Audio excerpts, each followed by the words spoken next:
जहांगीरपुरी के लोग डर में थे कि एक बार फिर बुलडोजर चलेंगे। उधर एमसीडी ने तैयारी कर रखी थी कि सुप्रीम कोर्ट से अवैध निर्माण पर बुलडोजर चलाने की इजाजत मिल जाएगी, लेकिन देश की सबसे बड़ी अदालत ने बुलडोजर वाली कार्रवाई पर 2 हफ्ते की रोक लगा दी। साथ ही सुप्रीम कोर्ट ने दिल्ली और केंद्र सरकार को नोटिस भी जारी कर दिया। ऑर्डर हुआ और उस ऑर्डर में ये कहा गया है कि आप वहां पर उस मौके पर स्टेटस को मेंटेन रखें, कोई डिमोलिशन नहीं होगा 2 हफ्ते तक, और उसमें जवाब आएगा अलग अलग पार्टीज का। जो हमारी पिटीशन है उसमें भी हम एडिशनल एफिडेविट फाइल करेंगे। कोर्ट ने बुलडोजर पर तो ब्रेक लगा दी, लेकिन बुलडोजर वाली कार्रवाई को लेकर सियासत बेकाबू है। अलग अलग पार्टियों के नेता जहांगीरपुरी में अपना सियासी ठौर ढूंढ रहे हैं। कांग्रेस के नेताओं ने जहांगीरपुरी की गलियों का रुख किया, वो भी खाली हाथ नहीं बल्कि सुप्रीम कोर्ट के पुराने आदेश को लेकर। ऐसा लगता है कि हमारे देश में कानून का राज ही नहीं रहा गया। कोई भी किसी भी तरीके का कोई डिमोलिशन होता है तो मैं पॉलिसी के मैटर्स पे कह सकता हूं बतौर पूर्व केंद्रीय आवास मंत्री कि बगैर नोटिस के कहीं पर भी डिमोलिशन नहीं किया जा सकता है। और ये केवल पॉलिसी नहीं है, ये कानून भी है। इसी तरीके से 2015 के अंदर शकूर बस्ती सीमेंट साइडिंग के अंदर जब किया गया, हम लोग कोर्ट में गए और ये कोर्ट से डबल बेंच का ऑर्डर है, Ajay Maken versus union of India, जो 2019 को आया, और उसके अंदर बड़ा स्पष्ट शहर के अंदर अधिकार गरीब लोगों का है उसके लिए कहा गया है। और ये कहा गया है कि उनको शेल्टर का उनका अधिकार है, उनको अपनी छत का अधिकार है गरीब लोगों का। लगातार जो है लोगों को भड़काने का प्रयास, मुस्लिम समाज में असुरक्षा का भाव पैदा करने का प्रयास और सतत सरकार को बदनाम करने के लिए हमारा जो एकीकृत समाज है उसमें विद्वेष फैलाने का काम अजय माकन, अरविंद केजरीवाल, मनीष सिसोदिया, असदुद्दीन ओवैसी जैसे तत्व कर रहे हैं।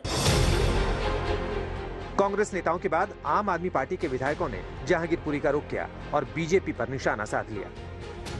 जिस तरह से कुछ नफरती कीड़ों ने हमारे यहाँ के सामाजिक सद्भावना को खत्म करने की कोशिश कर रहे हैं। रोज हमारे लोगों को फोन पे बात हो रही है, रोज हम उनसे कह रहे हैं। उनका ये कहना था कि एक बार हम आपस में मिलकर भी बात करना चाहते हैं।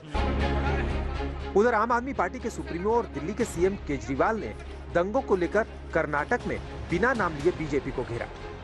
हमें गुंडाई करनी नहीं आती, हमें स्कूल बनाने आते हैं। हमें लफंगाई करनी नहीं आती, हमें दंगे करने नहीं आते। पूरे देश में दंगे हो रहे हैं। कौन करा रहा है ये दंगे? कौन सी पार्टी दंगे करा रही है? सारे जानते हैं कौन सी पार्टी दंगे करा रही है। हमें दंगे करने नहीं आते। ऐसे इस देश के लोग नहीं चाहते कि दंगे हो, इस देश के लोग शांति चाहते हैं। कल टीएमसी के नेताओं का भी जहांगीरपुरी जाने का प्लान है। वैसे कांग्रेस और आम आदमी पार्टी के नेताओं से पहले ओवैसी भी जहांगीरपुरी पहुंचे थे। बुलडोजर चलेगा अंसार पर, अहमद पर। बुलडोजर नहीं चलेगा अर्जुन पर और अजय पर। यह फर्क है। और ये अंसार चाहे बीजेपी में हो या आप पार्टी में हो, वो अंसारी रहता है। बीजेपी के नेता लेटर नहीं लिखे, नाम लिख करके ये स्टोन पेल्टिंग में था, इसका तोड़ दिया जाए। क्या आपका मेयर, आपके अधिकारी बीजेपी के नहीं कह रहे हैं मीडिया के सामने आकर ये लोग इन्वॉल्व हैं, घर तोड़ दो? मुद्दा बुलडोजर नहीं है, बलवे और बलवाइयों को रोकना है। और जो लोग मुद्दा बुलडोजर बना रहे हैं वो इस बात को इग्नोर करने की कोशिश कर रहे हैं, इस बात पे भ्रम पैदा करने की कोशिश कर रहे हैं कि कार्रवाई बलवे और बलवाइयों को रोकने की है। अब दिक्कत ये हो गई कि कुछ लोगों की आदत हो गई है कि सेकुलरिज्म का चोला और कम्युनलिज्म का झोला लेकर के कैसे भ्रम पैदा करो, कैसे भय का माहौल पैदा करो। इस बीच जहांगीरपुरी में बुलडोजर वाली कार्रवाई की चिंगारी भड़कने लगी है। जामिया में छात्रों ने विरोध प्रदर्शन किया और बीजेपी पर एक खास समुदाय के लोगों को टारगेट करने का आरोप लगाया। आप हमारे पीछे अगर देखें तो अलग अलग स्टूडेंट विंग के जो लोग हैं वो यहाँ पर बाकायदा प्रोटेस्ट कर रहे हैं, नारेबाजी कर रहे हैं।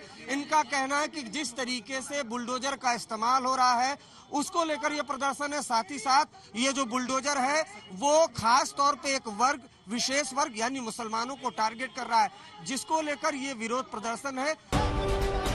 अब सवाल ये है कि क्या बुलडोजर वाली कार्रवाई दंगाइयों को सजा देने के लिए हो रही है या फिर सियासी रास्ते को एक खास आकार देने के लिए? आज तक ब्यूरो।